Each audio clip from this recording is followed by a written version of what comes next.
So I'm at Savers, and we're talking about the eyes, right? And they push out a cart, and I happen to see this. And instantly, all kinds of stuff go off in my head. It's just me. And one of the things that went off in my head was Kevin. And why? Tupperware.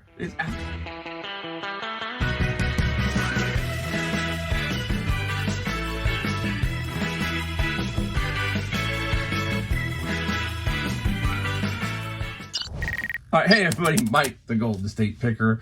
You can tell I'm having a lot of fun this morning trying to figure out how to do a video. You know, one thing I do here at this channel is when I do my videos, I have some that are scripted. There's a couple that are scripted, but those are more of the motivational type ones. These, I'm flying by the seat of my pants, and it might take me 10 cuts just to get through the first 20 seconds. So, it's one of those mornings where the brain cells aren't quite meshing together. So we've got a video here today of the usual, some things we found, not many, and we got some stuff that we sold, so we're going to show you that. We also have a unique song of the day, and it's also a one-album band. They only did one album. We'll talk about that, and I'm going to try and incorporate some of these songs of the days into the album, maybe a little bit more obscure, so you can maybe see what I'm talking about is trying to find unique albums, hard to find albums, stuff that you would pass up. A lot of people would pass up unless they are a record guy. So that's kind of an interesting thing too, to take an angle on the song of the day. And we're just going to talk about stuff. We also have an interesting item that I jokingly was teasing this one particular picker. You're going to know who he is, and of the item I found. And I'm going to talk about that in a second also. So we're just going to get things going. It has been a decent fourth quarter for me. I'll give you a heads up. I've basically, if you've watched my channel enough, you know that I've split this year kind of two ways. Amazon, FBA books, eBay, spending about 50-50 time on each, trying to balance out the portfolio, as they say. You know what I mean? If you're understanding what I'm saying, I'm trying to keep a balance, because I thought that eBay might be a little trickier this year, and it was a little trickier, so the books helped pick that up, and I had a nice balance. So we're getting to the end of the year. When we talk about what I did for the entire year, I can tell you right now, I did a quick peek, and sales are up year over year. I didn't think I was going to do that, so we'll talk about that in a future video. So right here, right now, let's get right into the items that we found. A couple. There is not much. I have really had it's been a kind of struggle for me, and yes, even I go through it, a struggle as far as finding the good stuff, because I've been real picky, and you've heard me talk about don't buy just to buy. That's kind of my big motto. And so I've had to really kind of tone myself down. And this is the time when things are slower and you're not finding stuff. It's the time that you really have to adhere to your parameters of your buying, right? And you really have to stick to that. So anyhow, I did find this game, and this is Sheriff of Nottingham. I have sold this game before, so we talk about knowledge, right? So I knew that it was a good game. It gets about $40 to $45, roughly in that range. Christmas is here, so it's still not too late. Paid $3.49 at Savers for this. These are, I think, a lot of these are Kickstarter games. There are so many of them out there. It's almost like its own little category now. There's quite a few of these Kickstarter games. This one is the first pressing, I guess, of this, if you want to call it the first pressing. And like I said, $3.49, you can't pass it up. I mean, Savers is pricing their games from $3.49 to $5.99 in general. So there is a lot of money that can be made in that game category if you just keep your eye out for specific things. You kind of know, again, we're going to talk about that in this video, is your eyes, your eyes, your touch. This just says, hey, potential. That's what we're looking for. So if you're new, those are the things I talk about in this channel. Perception of the item, the quality of the item, the touching of the item, all of that helps you to learn and to understand what is going on. And you will become much more successful with just that portion of your senses, So that's a good one. Now, we'll jump right into, before we get the big one, we're going to jump right into this one item. So anyhow, many of you know this picker It's Kevin, the Commonwealth picker. And I have been to see Kevin. And Kevin's great, man. He is really, really great. And occasionally we text. I don't bug other pickers, you know. I really just do my own thing. And I couldn't resist on this one. And you're going to see what it is, all right? So I'm at Savers, and we're talking about the eyes, right? And they push out a cart, and I happen to see this. And instantly, all kinds of stuff go off in my head. It's just me. And one of the things that went off in my head was Kevin. And why? Tupperware. It's absolutely amazing. I told him in the text, I said, you know what? I almost killed myself. I dove for that cart getting this container set. There's only 3 of them, and they had it marked for $4.99. A vintage yellow. I can't remember the Seville. I think they call it the Seville pattern. And so I shot him a picture and I said, man, I am going all in on Tupperware. Because if you've watched Kevin's channel a lot, I watch it. He'll always say, you know, he's always teasing, oh, don't buy the Tupperware. Oh, I'm getting another Tupperware lid, all that kind of stuff. So I had to buy it. I don't know the value of it pretty much. I put it up. It's probably anywhere from $25 to $35 if I'm lucky. So that was my tribute to Kevin, the Commonwealth picker. I love Kevin. I'm hoping, again, we didn't connect the last time we're there. I'm going down there at Christmas time in that general area and hoping that we can connect. And if we do, I'm sure we'll make a video about it. So keep your eye out for something like that. You just never know who's going to pop up on what person's channel. So very, very interesting. All right. Now, here comes something that I didn't want to say I almost missed it, but I'll explain to you again the whole thing about how I work, okay? Here's the item. There it is. Amazing, right? Now, this, generally speaking, at Savers, the stuff comes out on carts. And then it usually doesn't make it to the floor if it's good enough because the pickers are there. But because of recently it's been a little weird and quiet, the pickers are dropping off at certain times of the day, including me. I don't spend all my time at Savers. I might spend an hour there and then bail, okay? And I come back around in the afternoon. You hear me talk about the process that I do, and I always try to finish my day the last hour before they stop putting stuff out, that kind of thing, at Savers. Well, this beauty was sitting up on the toy rack. Now, the toy rack is by the back door where the stuff comes into the floor. And so I always make a beeline to do my little route, and then I get back to that back door, and I didn't see this at first. Now, it made it all the way to the floor. It made it to the top shelf. Now, this is one advantage of being tall in general. I'm just saying.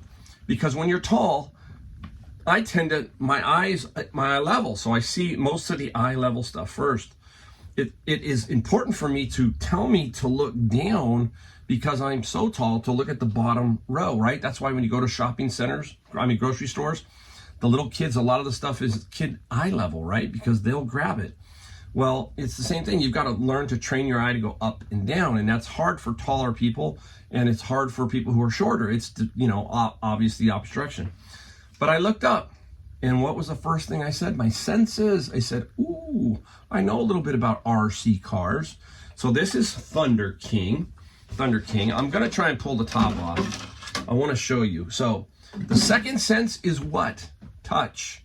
You pick this up, it seems to weigh about 10 pounds. It's heavy. It's got a metal frame, not a plastic frame like some of these, you know, ones that you saw, that KB toys and them, but they can have some value. But this one is very, very unique, okay? And it is just awesome. I'm gonna start showing you. There is dual motors in here, dual motors, very heavy. Now, the way you look for this is obviously you type in Thunder King and see what you can come up with. I'm gonna put this down real quick. All right, here we go. So you would type in Thunder King. Now I typed in Thunder King, and what I saw was one that was just completely messed up, all kinds of parts everywhere, sold for about $100. Now you type in your eBay app, vintage RC trucks, something like that. Highest sold. So we wanna know solds, but highest. Now you start to see some interesting stuff. 700. 800, 600. Now you just peel down to see if you can find this anywhere. I knew I couldn't because, hey, when I did the original search, nothing really showed up. So this is where the patience comes in. And what I mean by that is we must be patient if you can to see what you can get for this. So I put it up for $600. I paid $13 at Savers. I put an Instagram little reel up on this one, and I paid $13.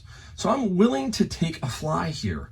I really don't know the exact value. I know that I got 200 to 300 probably pretty easy, but I'm going to shoot for the moon and see what happens. Now, I've got 3 or 4 watchers on it already, so we'll see what happens. That's what I'm talking about with patience. You need to learn how to be patient with some of your bigger ticket items and just kind of keep an eye on them and watch them and see if you can get somebody who really wants these. There's a big collector's market for these, and that one is in really pretty good condition. So that's kind of how I work with that kind of stuff, all right? Always great. RC cars. Really quick, my furniture store was right next to an RC car store. So again, we talk about learning and knowledge. You know, if it was slow, I'd go talk to the people there, you know, or we built up a camaraderie within the shopping center. So I knew a little bit about RC cars, okay? Remember we talked about learning, building blocks, learn, then build, then build, then build. Great. All right, let's get right into the song and album and group of the day, basically. You know, I like to throw one in every so often. So today is a band out of the Bay Area, California. That's all it says. I couldn't find much more about them. I probably could if I wanted to dug further, but I just wanted to say they are from my area somehow, from the 70s, 1969. The band, I'm going to put a copy of their album up here. Look for this album. You might never know. You might find it. It's called Parish Hall. That's the name of the band. They are a power trio from 1969. And that's the album, okay? And on the album is a song, My Eyes Are Getting Heavy. Go do an Apple Music or Spotify for Parish Hall. Listen to them. This is how I learn about music too, is from others. I mean, somebody said, hey, go listen to this band. He's got this one album. And I've been listening to this album, and I'm like, wow, these guys are good. You know, you wonder what makes one band hit in one band like Parish Hall. What happens? I don't know. But a power trio out of my area, the California, the Bay Area, California. I might have to sit down and look a little further, see what city exactly. But Parish Hall is the band. My Eyes Are Getting Heavy. Wow. Really cool. Very, very interesting. All right, let's get into the things we sold. We'll buzz right through them and show you some pretty cool things. First off, we're going to show you is another one of those first edition books. You'll see how small it is. There it is. It's a little book. But you, again, look at, we're going to talk about your eyes. Look at the cover. This is what you're doing. You're looking, you go, you know, that looks kind of neat. That looks kind of different. And it's by August Derleth in regards to Sherlock Holmes. And this sold for $62 plus $7 shipping. It came out of my bin of books. So many of you know what I'm talking about with a bin of books where I'm paying $100 for a bin, and these type of things do show up. Did really well. I've got a few more of those left, and they're selling really, really good. So keep your eye out for those first editions, guys. Now, out of the bin of books, The Anointed Sherlock Holmes, a 2-volume set. Barnes & Noble did a lot of this kind of stuff. If you've ever been to the Barnes & Noble, you know they have those big tables, and a lot of this stuff ends up on the table, and I think this was one of them. But it still got good money. Sold for $45 plus $15 shipping. You know, hey, another solid find. I gotta make room. Wow, we got some, here's something. This one's going to overseas. This one's going to Great Britain. So I don't know, let me know in the comments if you do global shipping, if you set that, or if you just don't want to deal with it. I only ship certain things global shipping, mostly news, new things, that kind of stuff. I don't ship the big heavy stuff, amplifiers and stuff like that. I don't want to have any potential issues. This one here was those Harley-Davidson American Muscle Classic Engine Collection. This is actually kind of heavy. It's really cool. I mean, it's so tempting to keep this. You know, I'm just, you know, see, that's the one difference that I have is I don't get emotionally attached to a lot of this stuff. It's hard. It's hard for me because I think this is really cool. Now, if I had a big house and had some room, I would probably start keeping some of this stuff around to make a really cool room. And maybe when I eventually move away from California, because someday I believe I will be moving out of here, who knows, I may do that. But that's it. You know, I'm 60, so time is really going fast for me. It's tempting, but I did not keep it. I sold it, and the Harley sold for $55 plus $17 shipping, going global shipping. I will tell you that this is going to end up going to Erlander, Kentucky. I'm seeing a lot more FedEx now. It was all UPS, but all of a sudden you got a note, if you were paying attention in your eBay shipping area, that FedEx now is getting a little more competitive. I'm starting to ship, instead of I wasn't shipping anything FedEx, now I'm starting to ship 2 or 3 every time I go. So this is definitely, I can tell you right now, everything to Kentucky seems to go FedEx. So this is probably a FedEx shipment. All right. Up next, the great one. He's no longer around. Michael Jackson, right? No matter what we think of Michael Jackson, man, he knew what to do, especially this album. This is his most popular Thriller, right? And I have several copies of this. This one here, I was again patient. I'm learning about albums too myself. I have a great picker friend who is in my area. We've actually collaborated on a big CD collection a long time ago. Networking, you hear me talk about that. And he is super good at albums. He's been doing it for years, right? And you hear me talk about learning to network because you want to pick their brain. They are going to be a mentor to you. So Mike is like a mentor to me when it comes to albums. If I have any album questions, I kind of ask him. And I started talking about certain things. I go, Mike, you got albums priced all over the map. He said, Mike, they are so objective, okay, in pricing and what people will pay. You have to do your research. But he said, don't be afraid to put it up for more money than the lowest or even the medium lowest or whatever, if you've got a really good copy or you feel you got a good copy. Now, this is what I did here on Michael Jackson. I put this up for $39. It took a while to sell. But again, these to me don't take up much room. So I did that. I got $39 for it plus like $4 shipping. And so he gave me, you know, this little bit of advice. So I'm now putting more of my albums up for some of the higher prices and seeing what happens, especially like the Beatles. There are so many copies of the Beatles, so many variations of the Beatles, that you really got to dig down and get all that information off the label, off the album, all that kind of stuff. But once you figure that out and you can kind of see, hey, don't be afraid if it's in good condition or VG++ or excellent or whatever condition you think it's in, to put it up for top dollar. So Michael Jackson, perfect. All right, now let's go. I just got this recently. This is Clockwork Planet, a 10-volume set of what? Manga, anime, Japanese comics, right? We talk about that. I get it all the time out of my bins. And this guy here sold for $70 plus $10 shipping. Sweet, really good. All right, now, you might be hearing a buzz in the background. Sorry, guys, that is going to be my neighbor with his blower going. So hang in there. I'll try and get through this and not drive you crazy. All right, up next, just put these up because you hear me talk. I put these up every so often, my Japanese mini LPs. And this guy right here is the James Gang. And the James Gang is who? Joe Walsh. And Joe Walsh went to where? Joe Walsh went solo. Then he went where? The Eagles. This is the 2 James Gang's album. One is the Year album, and the other one is the Thirds album. And both of them sold for $120 plus $12 shipping. You can see these Japanese minis. What are they, folks? Basically, this mini size album, and it's Japanese, and it's basically a replica of the album, but it's a CD. Now, interesting is to keep an eye out. This is an SHM CD, so this is a little bit different quality, this HSM CD. That's why I got more money. And what do we pay for these guys? If you watch, I'll try to link to the video if you want to watch me when I got them. And they're basically 10 cents each, 10 cents each. This is all pure profit.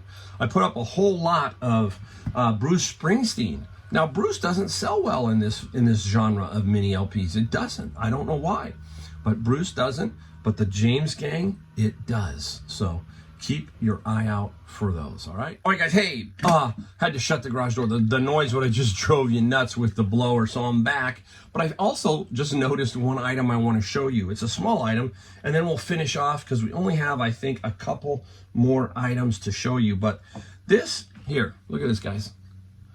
Can you see it? Okay, a lot of you are going, yeah, it's just a belt buckle. It's cool, it's a belt buckle. I'm gonna flip it around a little bit just to show you, okay? But I always like to show you something that's interesting and cool. Now this here does something unique. It opens up, okay? It does something even further. It opens up that way. Now, that's how it sits on your belt, okay? So this is your belt buckle, your belt's going through the two loops and it's sitting like this. What is it? A lot of you probably know. It's a drink holder. You put your drink or your bottle or your can right there. So it sits on your belt buckle like this, right? So here's your belt buckle and you drop your beer in or you drop whatever in. I mean, guess where I got it? The bin of books. A bin of books. Yeah, I find all kinds of weird stuff. They probably dumped the books in and I'll roll this. Not a ton of money, probably about 20 bucks if I can sell it. And very, very cool. Very interesting. All right, guys, up next. You've seen me talk about them over and over and you got to keep looking for them. It's the Glassy Baby. There you go. They look like brandy sniffers, right? They can be in any aisle. They can be on the glass aisle. They can be on the candle aisle because somebody thinks that maybe they're some kind of brandy sniffer. I don't know. But again, this is touch. This is seen. You see that shape? But when you get it, it's very bottom heavy. It's very bottom heavy here. And you just know it. Also, another telltale sign is most of the time it has the sticker on the bottom and it says Glassy Baby. This is kindness. Now, kindness did not go for a ton of money, but when you pay $3 and you make 61 and what is it? 61 plus $14 shipping. There you go. Keep your eye out for them. They seem to come in streaks. I'm down to one left, so I go in streaks. And one of my biggest finds this year was an $850 Glassy Baby. That's what I sold it for. And I got positive feedback. $850 for one of those. Keep your eye out. They tend to show up more on the West Coast. I think they're out of the Seattle area, so keep that in mind. You can find them across the country, but I think it's going to be mostly on the West Coast. So keep your eye out, man. I got people looking for those all the time now. The famous Braun. When this came out, Braun and these immersion hand blenders, chopper things, I think Braun was probably one of the biggest seller of them. I used to always see it at Macy's. This is Braun. This one sold for $60. I'm not positive on the shipping. I'm going to guess I probably had $15 to $17 on the shipping on this particular one. And you know, I pay like $7 or $8 this one was $7 or $8 at Savers. I'm pretty sure of it, not much. Hey, really cool. All right, now we are going to go into this next item. I think it's my last item, actually. It might be, yeah, this is going to be my last item. Oh, wait, I got one more. We'll talk about one that I'm going to show you that I sold that is not here. So we've got two, but I'm going to show you this one. Woo! All right, there you go. It's a marquetry tray. And again, my eyes, it looks different, but I got a little bit of a push here from my friend Roger. You hear me talk about Roger all the time. And Roger says, take it. It was like $4 or $5. It wasn't much. He said, I think you can sell that. And I said, okay, real, you know, me. So I took it and it did sell. We got $40 plus $23 shipping. So it sits in a nice little flat box. Won't cost me a ton. And I didn't have it around too long. It was stuck maybe a month or so, but all this, you know, there's so much stuff that can sell. And, you know, sometimes you're in a thrift store and you're on the line on something. I don't know why I was on the line, but you get a push from a friend and he says, hey, you got to take it. You're going to sell it. I know you'll sell it. All right, last item up. And I'll give you the total. The total for all of these items today, $753. We have 10 of them.